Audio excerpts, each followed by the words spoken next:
Ang tunog ng ice cream nang bumagsak ito sa sahig ay mahina. Isang malagkit at malungkot na kalabog sa mainit na semento ng bangketa. Para kay Kale, 10 taong gulang, ang tunog na iyon ay ang katapusan ng mundo. Ang pistachio ice cream, ang kanyang paborito, ay naging isang luntiang lawa. Isang maliit na trahedya sa ilalim ng walang awang sikat ng araw. Ngunit ang tunay na sakit ay hindi nagmula sa nawalang panghimagas. Nagmula ito sa tingin ng babae na ang shopping cart ay aksidente niyang nabunggo. Ang kanyang mga mata, na kasing asul ng mga tipak ng yelo, ay sinuri ang buong katawan ni Kael, mula sa simpleng damit hanggang sa medyo gasgas na niyang sapatos, at huminto sa kanyang balat na kasing dilim ng gabi. Tumingin ka nga sa dinaraanan mo, bata. Pasinghal niyang sabi. Ang boses ay puno ng paghamak na kilalang kilala na ni Kael, kahit hindi niya ito lubusang maintindihan. Lagi na lang kayong gumagawa ng gulo. Ang salitang kayo ay nanatili sa hangin, mabigat at nakakasakal. Naramdaman ni Kael na nag-init ang kanyang mukha, isang pinaghalong kahihiyan at galit na wala siyang magawa. Bumulong siya ng paumanhin, ngunit ang babae ay papalayo na. Itinutulak ang kanyang cart na may halong pagkukunwaring galit. Ang mga tao sa paligid ay nakatingin. Ang ilan ay may awa. Ang iba ay may parehong malamig na pagwawalang bahala tulad ng babae. Walang tumulong sa kanya. Walang nagsalita. Naiwan siyang nakatayo doon. Ang puso'y malakas na kumakabog sa kanyang dibdib. Pakiramdam niya ay maliit, marumi, at hindi nakikita. Noon huminto ang isang kotse sa gilid ng daan. Isang itim na sedan na sa sobrang kintab ay sinasalamin ang kalangitan na parang madilim na salamin. Bumaba ang bintana sa panig ng pasahero at lumitaw ang mukha ng kanyang ina, si Liana. Ang kanyang mga mata na kasing dilim at lalim ng sa kanya ay sinalubong ang mga mata ni Kael. Walang galit sa kanyang mukha, tanging isang matalas na kahinahunan. Isang lakas na tila kayang maglipat ng mga bundok. Sakay na, anak, sabi niya. Ang boses ay parang pelos ngunit matatag. May mga mundo tayong kailangang sakupin. Hindi karapat-dapat ang sahig na yan sa iyong mga luha. Ang pinto ng kotse ay sumara ng may mabigat at kasiya siyang kalansing, na nagpatahimik sa ingay ng kalye at sa mapanghusgang tingin ng mga tao. Ang loob ng sasakyan ay isang santuwaryo ng kremang katad at madilim na kahoy, na may banayad na amoy ng lavender na laging gamit ng kanyang ina. Lumubog si Kael sa malambot na upuan. Ang kanyang maliit na katawan ay naninigas pa rin dahil sa pagkapahiya. Tiningnan niya ang sarili niyang mga kamay. Ang mga buto ng kanyang daliri ay namumuti sa sobrang higpit ng pagkuyom. Ang luntiang mantsa ng ice cream sa kanyang damit ay tila isang simbolo ng kanyang kahihiyan. Hindi siya umiyak. Maaga niyang natutunan na ang luha, para sa isang batang tulad niya, ay madalas na binibigyang kahulugan bilang kahinaan, isa pang dahilan para sa paghamak ng mundo. Hindi nagsalita si Liana ng ilang sandali. Inutusan lamang niya ang chopper na umuwi na, at pagkatapos ay humarap sa kanyang anak. Ang kanyang kamay, na pinalamutian ng isang simple ngunit hindi may kakailang mamahaling singsing na diamante, ay dumampi sa balikat ni Kael. Ang haplos ay banayad ngunit matatag, isang angkla sa kanyang dagat ng kalituhan. Sabihin mo sa akin ang nangyari, sabi niya. Hindi ito isang utos kundi isang paanyaya. Nanginginig ang boses, isinalaysay ni Kael ang insidente. Ang aksidenteng pagkakabunggo, ang pagkahulog ng ice cream, ang mga salita ng babae. Inulit niya ang pangungusap na pinakamasakit sa kanya. Lagi na lang kayong gumagawa ng gulo. Nang sabihin niya ito ng malakas, ang kawalang katarungan ng mga salitang iyon ay muling tumama sa kanya. Wala naman akong ginawang masama, inay. Aksidente lang. Alam ko, mahal ko. Alam ko, sagot ni Liana, ang boses ay nananatili sa mapanganib na kahinahunan. Kumuha siya ng panyo mula sa kanyang bag at dahan-dahang pinunasan ang isang luhang hindi napigilan ni Kael. Ang nakita ng babaeng iyon ay hindi ikaw, Kael. Hindi niya nakita ang isang matalino, mabait na bata na mahilig sa pistachio ice cream.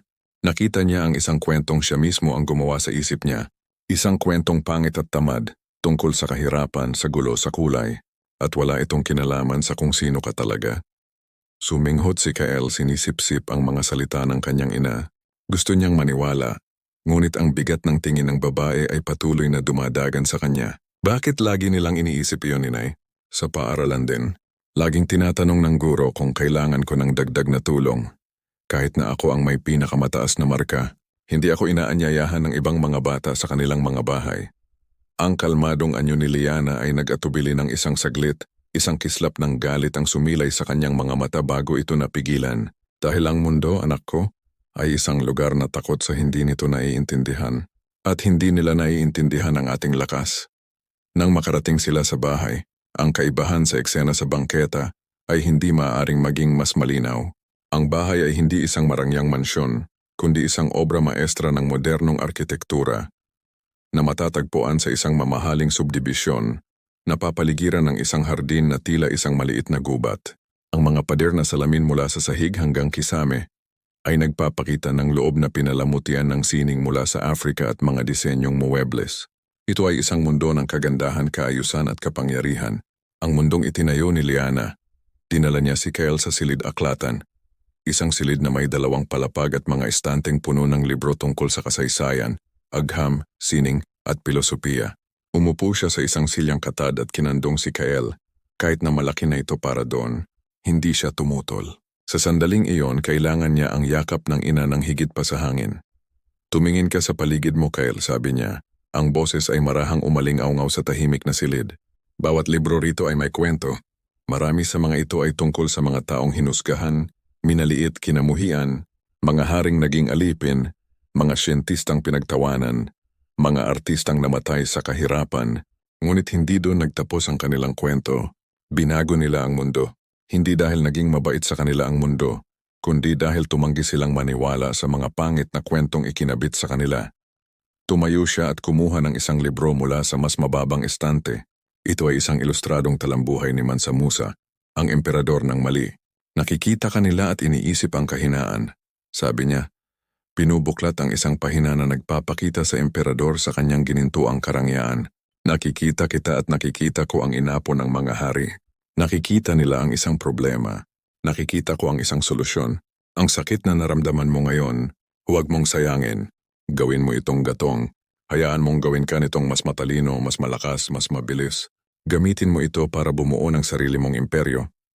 Hindi ng ginto kundi ng kaalaman at respeto. Ang kanilang prehudisyo ay isang hawla, Kyle.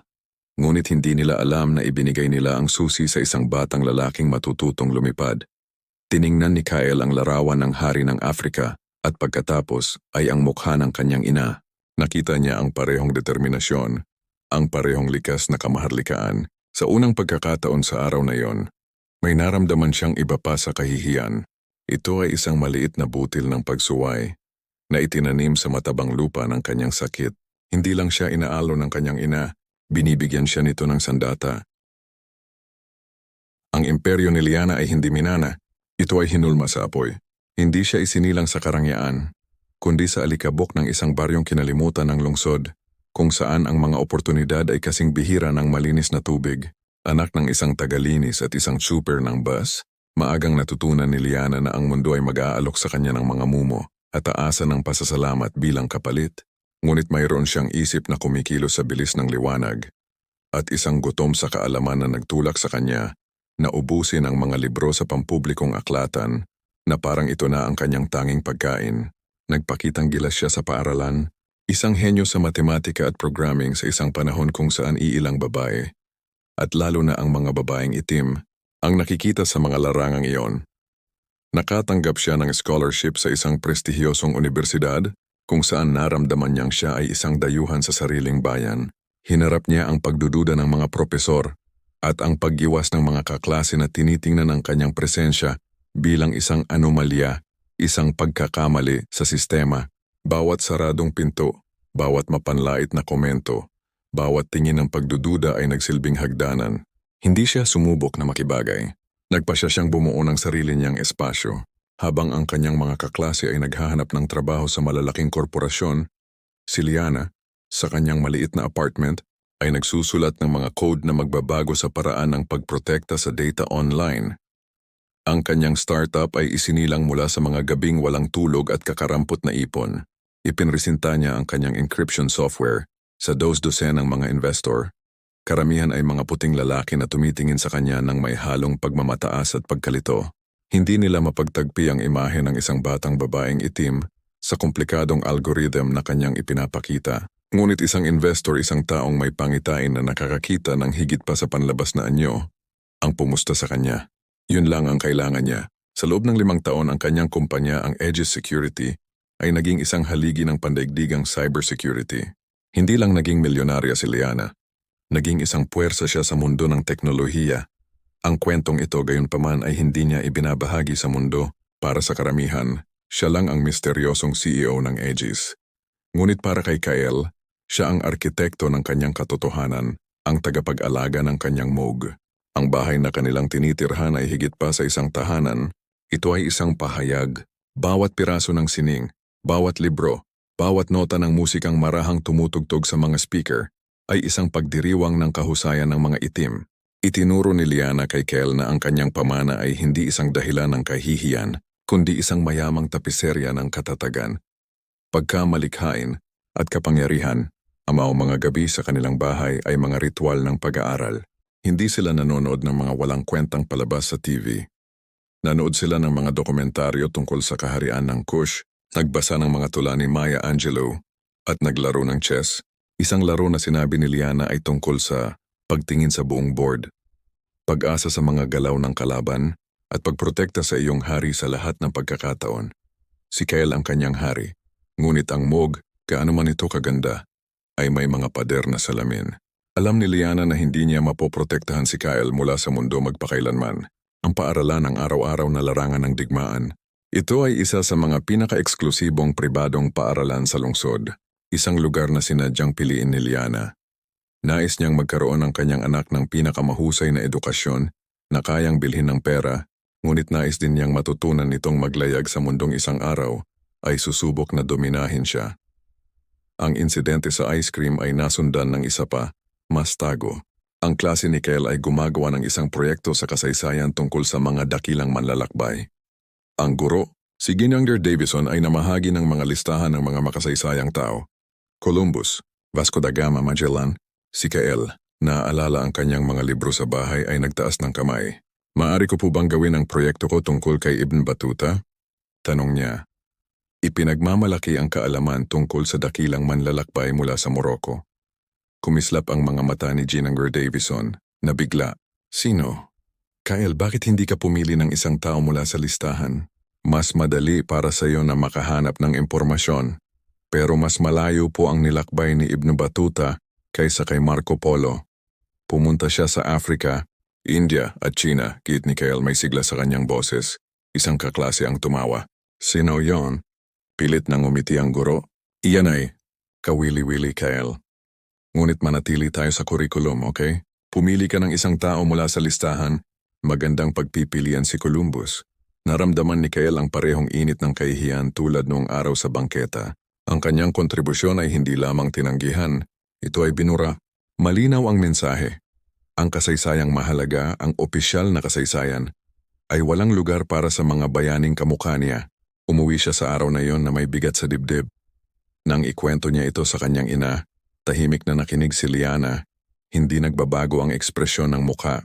Wala siyang sinabi tungkol sa guro o sa paaralan. Sa halip, pagkatapos ng hapunan dinala niya siyang muli sa silid-aklatan. Sa pagkakataong ito, kumuha siya ng isang laptop. Naniniwala si Ginger Davison na ang kasaysayan ay nakapaloob sa isang maliit na listahan na kanyang inimprenta. Ipakita natin sa kanya kung gaano kalaki ang mundo. Sa loob ng maraming oras, nagsaliksik sila ng magkasama. Hindi lamang tungkol kay Ibn Battuta, kundi tungkol din kay Reynan Zinga ng Angola, sa Universidad ng Timbuktu, sa mga inhinyerong nagtayo ng Great Pyramids. Hindi lamang siya binibigyan ni Liana ng mga katotohanan, binibigyan siya nito ng bala. Ang kaalaman ay hindi lamang kapangyarihan, Kyle, sabi niya. Ang kanyang mga daliri mabilis na gumagalaw sa keyboard. Ito ay isang baluti. Kapag sinubukan kanilang maliitin, magiging armado ka ng katotohanan kaya't ang kanilang mga kasinungalingan ay tatalbog lamang sa iyo. Kinabukasan, pumasok si Kyle sa paaralan na may bagong tindig. Hindi niya gagawin ang proyekto tungkol kay Columbus. Gagawin niya ang proyekto tungkol kay Ibn Battuta. At ito ang magiging pinakamahusay na proyektong nakita ni Gang Davison. Hindi na lang niya ipinagtatanggol ang kanyang sarili. Nagsisimula na siyang lumaban. Ang Moog na gawa sa ebano at ginto ng kanyang ina ay hindi lamang isang lugar para magtago. Ito ay isang kampo ng pagsasanay at ang digmaan ay nagsisimula pa lamang. Ang Toringaring ang tawag ni Liana sa Northwood Academy. ang paaralan ni Kel.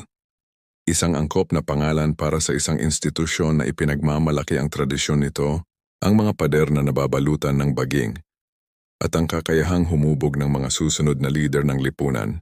Gayunpaman sa ilalim ng kintab ng prestihyo, nakikita ni Liana ang kabulukan ng pagiging kampante at ng nakatagong prehudisyo. Ang pagtanggi ni Ginger Davison na kilalanin ang kasaysayan ni Kyle ang huling patak, hindi lamang ito tungkol sa isang proyekto sa paaralan. Ito ay tungkol sa sistematikong pagbura sa pagkakakilanlan ng kanyang anak. Hindi tumawag si Liana. Hindi siya nagpadala ng email. Kinabukasan nagpakita siya sa paaralan. Hindi siya nakasuot ng pang-ehekutibong damit, kundi isang eleganteng puting damit na lino at mga sandalyas na katad. Ang kanyang buhok ay nakatali sa isang maringal na pusod, at ang tanging alahas niya ay isang pares ng gintong hikaw, at ang relo na regalo niya sa kanyang sarili nang maging pampubliko ang Aegis sa stock market. Nagpapakita siya ng isang tahimik na autoridad na nagpap-straight sa mga tao kapag siya ay dumadaan. Humingi siya na makausap ang direktor, si G. Albright. Ang sekretarya na sanay sa mga nag-aalalang magulang ay sinabi sa kanya na nasa isang pulong ito at maaari siyang mag-schedule sa susunod na linggo. Maghihintay ako, sabi ni Liana. Mahinahon ang boses ngunit may tono na hindi tumatanggap ng pagtanggi. Umupo siya sa isa sa mga upuan sa reception. Kinuha ang kanyang telepono at nagsimulang magtrabaho. Ang kanyang tahimik at hindi gumagalaw na presensya ay mas nakakatakot kaysa sa anumang sigaw. 15 minuto ang lumipas, bumukas ang pinto ng direktor. Si G. Albright ay isang lalaking kamukha ng paaralan. Medyo luma, medyo mayabang, at kumbinsido sa sarili niyang kahalagahan. Simula niya, tinitingnan siya sa ibabaw ng kanyang salamin. Ako si Liana, ina ni Kyle, sabi niya. Tumayo at inilahad ang kanyang kamay. Ang kanyang pakikipagkamay ay matatag. Oo, ang batang si Kyle. Isang tahimik na bata. Sabi niya, ginagabayan siya papasok sa kanyang opisina. Naamoy muebles at lumang pribilehiyo. Ano ang maipaglilingkod ko? Diretso si Liana. Inilarawan niya ang insidente sa proyekto sa kasaysayan, hindi nang may galit kundi nang may katumpakan ng isang siruhano. Ipinaliwanag niya ang epekto ng pagtanggi ng guro sa kanyang anak at ang mapanganib na mensahe na ipinapadala ng isang limitadong kurikulum sa lahat ng mga mag-aaral. Nakikinig si G. Albright na may pilit na pasensya. Kyle, simula niya, nagkakamali sa kanyang apelyido. Ang pangalan ko ay Liana. Si Kyle ang anak ko, marahan niyang pagtatama. Oo, siyempre, Jingying, Liana. Naintindihan ko ang iyong pag-aalala, ngunit ang aming kurikulum ay aprobado ng lupon at sumusunod sa mga pamantayan ng Estado. Si Ging Davison ay isa sa aming pinakamahuhusay na guro. Sigurado akong gusto niya lang padaliin ang mga bagay para sa iyong anak. Ang pagmamataas sa kanyang boses ay halata. Tinitingnan niya si Liana bilang isang sobrang protektibong ina, marahil mula sa isang scholarship program, na hindi naiintindihan kung paano gumagana ang mga bagay doon. Itinagilid ni Liana ang kanyang ulo, isang bahagyang ngiti ang sumilay sa kanyang mga labi. Padalan? Director Albright, ang anak ko ay hindi narito para maging madali ang mga bagay. Narito siya para maturuan. At ang isang edukasyon na nagbubukod sa malalaking bahagi ng kasaysayan ng sangkatauhan ay hindi edukasyon. Ito ay doktrinasyon. Ito ay isang hindi sapat na paghahanda para sa totoong mundo. Bumuntong hininga ang direktor. Tingnan mo, pinahahalagahan ko ang iyong pagiging masigasig. Marahil ay makakahanap tayo ng ilang karagdagang materyales para basahin ni Kyle sa bahay. Iyon na ang huling pagpapaalis. Ang topic sa ulo. Nalaman ni Liana sa sandaling iyon na hindi sapat ang mga salita, oras na para baguhin ang wika ng usapan. Sumandal siya pasulong na wala ang ngiti. Director Albright, ang Aegis Security, ang aking kumpanya, ay kasalukuyang sinusuri ang mga institusyong pang-edukasyon para sa aming bagong programa ng mga scholarship sa teknolohiya at donasyon sa infrastruktura. Ito ay isang programa na nagkakahalaga ng 7 digito. Ang inyong paaralan ay nasa listahan ng mga finalist.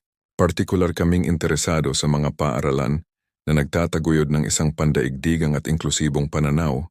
Tutal, ang aming mga inhinyero at leader ay kailangang maunawaan ng buong mundo. Hindi lamang ang isang maliit na bahagi nito. Ang pangalang Aegis Security ay nanatili sa hangin. Kumunot ang noo ni G. Albright. Nag-iisip kung saan niya ito narinig. Narinig na niya ang pangalang iyon. Ito ay isang higante sa teknolohiya. Tiningnan niya si Liana sa isang bagong paraan. Ang babae sa kanyang simpleng damit ay biglang naging isang bagay na mas malaki. Nagpatuloy si Liana, kalmado pa rin ang boses ngunit ngayon ay may bigat ng bakal. Gayunpaman, sa pagkarinig ko sa pedagogical na diskarte ni Ginangir Davison at sa iyong pagtatanggol sa isang madaling kurikulum sa halip na isang komprehensibong kurikulum, nagsisimula akong magduda kung ang Northwood Academy ay tunay na naaayon sa mga halaga ng Aegis. Marahil, ang aming pamumuhunan ay mas mahusay na ilagay sa isang institusyon na hindi takot na ituro sa kanilang mga mag-aaral na ang mga dakilang manlalakbay ay maaring may maitim na balat. Ang katahimikan sa opisina ay nakabibingi. Ang mukha ni G. Albright ay nagbago mula sa kulay rosas patungo sa putla. Alam niya ang pondo ng paaralan. Alam niya kung gaano nila kailangan ng puhunan para sa kanilang bagong laboratorio sa Agham. Ang Turengaring sa huli ay may mga pundasyon na maaaring yanigin ng pera. Jingying. Liana, sabi niya. Ang boses ay biglang puno ng apurahang paggalang. Sa tingin ko ay nagkaroon ng hindi pagkakaunawaan. Ako, hindi ko alam ang lahat ng detalye. Siyempre pinahahalagahan namin ang pagkakaiba-iba at isang pandaigdigang pananaw. Kakausapin ko agad si Ging Davison. Sa katunayan, sa tingin ko ay kailangan ng isang pagsusuri sa buong kurikulum ng kasaysayan sa elementarya. Ang iyong pananaw ay napakahalaga. Sumandal si Liana, walang ekspresyon. Nanalo siya. Ngunit tulad ni Kyle sa bahay may mapait na lasa ang tagumpay. Hindi niya binago ang isip nito. Binili niya ang pagsunod nito. Ginamit niya ang parehong sandata na ginagamit ng mundo laban sa kanila. Kapangyarihan. Nang umalis siya sa paaralan, nakita niya si Kyle sa patio. Naglalaro ng bola kasama ang ilang bata. Sa isang sandali, siya ay isang bata lamang. Tumatawa sa ilalim ng araw. Ngunit alam ni Liana na ang laban na kanyang ipinanalo para sa kanya, bagamat kailangan, ay nag-iwan din ng marka. Hindi na lang siya si Kyle. Siya ang anak ng babaeng kayang magpayanig sa direktor. Tinanggal niya ang isang hadlang, ngunit marahil ay nagtayo siya ng isa pang pader sa paligid niya. Isang pader na hindi gawa sa prehudisyo, kundi sa kapangyarihan at pera. Ang anino ng Turengaring ay mahaba, at nagtaka siya kung makakalabas pa ba ng tuluyan ang kanyang anak mula rito. Ang pagbabago sa Northwood Academy ay banayad ngunit agaran. Sa sumunod na linggo, inanunsyo ni Ginangir Davison sa klase na palalawakin nila ang kanilang proyekto sa kasaysayan upang isama ang mga kilalang pandaigdigang personalidad. Binigyan niya si Kyle ng isang malawak at nakahihikayat ng ngiti, sinasabing ang kanyang mungkahi tungkol kay Ibn Battuta ay nakapagbigay inspirasyon. Ipinresinta ni Kyle ang kanyang proyekto at bagamat ito'y napakagaling, ang papuri ng guro ay parang hungkag, pilit nagbago rin ang mga bagay sa patio. Sinusundan si Kyle ng mga bulungan. Ang nanay niya ang may-ari ng kumpanya ng computer na yon, sabi ng isang bata. Napakayaman nila. Ang paghamak batay sa kanyang lahi ay napalitan ng isang kakaibang halo ng paghanga, inggit at sama ng loob. Hindi na siya ang mahirap na batang itim na inaakala nila. Siya na ngayon ang mayamang batang itim. Nasa kanilang mga mata ay isang mas malaking anomalya. Nagsimulang dumating ang mga imbitasyon sa mga birthday party, ngunit hindi ito parang tunay na pakikipagkaibigan, kundi mga pagtatangkang silipin ang loob ng kanilang ginintuang moog. May swimming pool ba kayo? At sino yan? Tanong ng mga bata. Hindi nila gustong makilala si Kyle. Gusto nilang makilala ang kanyang bahay. Ang pag-iisa na naramdaman niya dati ay malamig at matalas, ngunit ang bagong pag-iisang ito ay malagkit at peke. Pakiramdam niya ay isa siyang exhibit sa isang zoo. Isang gabi, nasa kanyang silid si Kyle, hindi nagbabasa o naglalaro ng chess, kundi nakatingin lang sa bintana sa mga ilaw ng lungsod. Nakita siya roon ni Liana, isang malungkot na figura sa gitna ng isang silid na puno ng lahat ng maaaring hilingin ng isang bata. Ayos ka lang ba, aking hari? Marahan niyang tanong, umupo sa gilid ng kama. Nagkibit balikat si Kyle, hindi lumingon. Iba na ang trato nila sa akin ngayon. Paano iba? Dati ayaw nila sa akin dahil itim ako. Ngayon, ayaw nila sa akin o nagpapanggap silang gusto ako dahil mayaman tayo. Pareho lang ngayon, di ba? Hindi pa rin nila ako nakikita. Ang nakikita nila ay ang pera.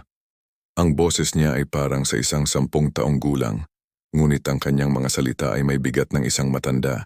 Hindi ko nagustuhan ang ginawa mo, inay. Ang pag-amin ay tumama kay Liana na parang isang suntok.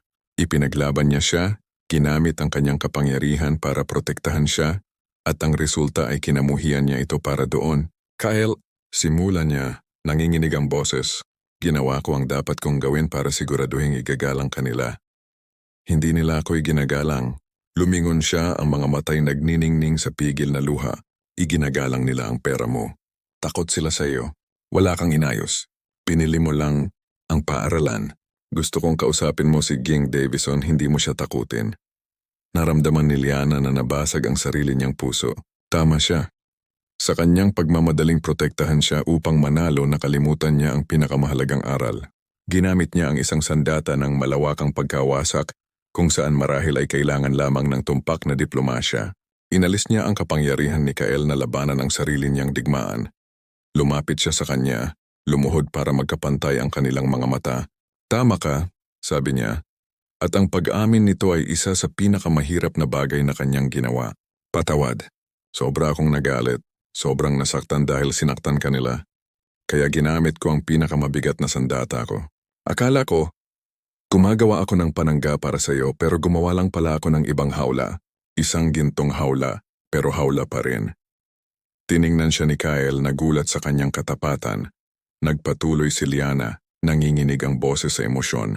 Ang pabigat ng koronang ito, sabi niya, na metaporikal na hinahawakan ang sariling ulo, ay minsan nagpapalimot sa akin na ang kapangyarihan ay hindi lang nasa mga tseke na may 7 digito o sa mga pulong ng lupon.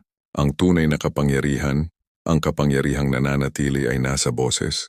Sa katotohanan, at ako, ginamit ko ang aking boses para patahimikin ang iba sa halip na tulungan kang mahanap ang sa iyo. Nanatili silang tahimik ng matagal. Mag-ina, nagkakaisa sa isang bagong pag-unawa. Ang tagumpay sa paaralan ay sa kanya, hindi sa anak. Kaya ano ang gagawin ko ngayon? Tanong ni Kyle. Halos isang bulong na lang ang boses. Paano nila ako makikita?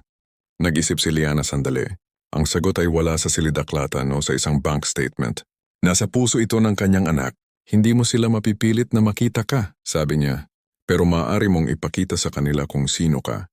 Sa paraang hindi nila maaaring balewalain. Hindi sa ating pera, hindi sa aking lakas. Sa sarili mo. Ano ang iyong hilig, Kyle? Ano ang nagpapatibok ng mabilis sa iyong puso? Nag-isip si Kyle. Mahilig siya sa agham. Mahilig siyang gumawa ng mga bagay. Mula pagkabata, kinakalas niya ang mga lumang gamit para makita kung paano gumagana at muling binubuo. Minsan sa mga bago at malikhaing paraan. Gusto ko ng robotics, sabi niya sa wakas. Isang tunay na ngiti ang sumilay sa mukha ni Liana. Kung gayon, iyan na. Ang science fair ng paaralan ay sa susunod na buwan. Huwag kang gumawa ng pinakamahal na robot. Gumawa ka ng pinakamatalino, pinakamalikhain. Lumikha ka ng isang bagay na lumulutas ng problema. Isang bagay na tumutulong sa mga tao. Huwag mong ipakita sa kanila kung ano ang kayang bilhin ng ating pera. Ipakita mo sa kanila kung ano ang kayang likhain ng iyong isipan.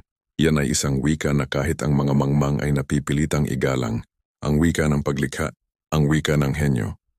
Nang gabing iyon, ang koronang naramdaman ni Kyle sa kanyang ulo ay nagsimulang maging hindi na isang pabigat kundi isang hamon. Hindi lang siya ang anak ng milyonarya, hindi lang siya ang batang itim.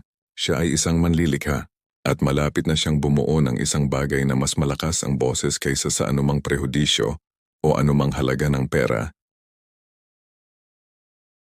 Ang gymnasium ng Northwood Academy ay puno ng magulong enerhiya ng isang science fair.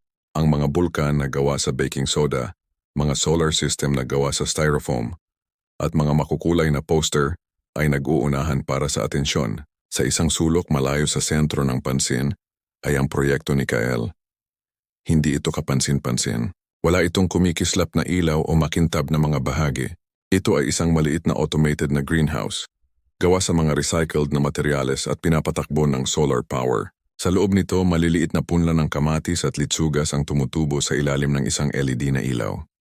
Sa tabi ng proyekto, isang tablet ang nagpapakita ng code na isinulat ni Kyle. Isang komplikadong sistema na sumusubaybay sa halumigmig ng lupa, temperatura at liwanag, automatikong nagdidilig ng mga halaman at nag-aayos ng ilaw kung kinakailangan. Ang pamagat ng proyekto ay hindi advanced robotics o systems engineering. Ito ay pagkain para sa lahat.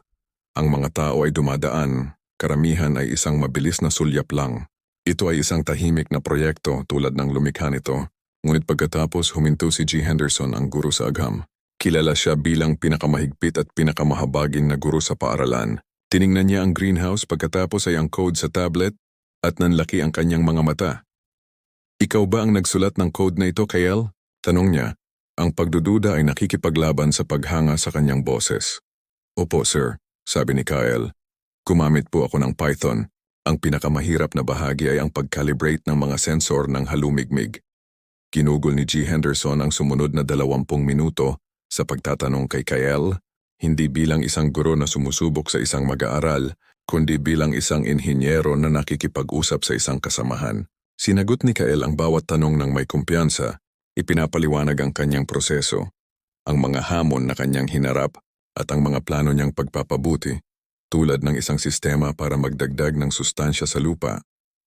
Dahan-dahan, nagsimulang magtipon ang ibang tao sa paligid ng proyekto ni Kyle, naakit sa matinding usapan.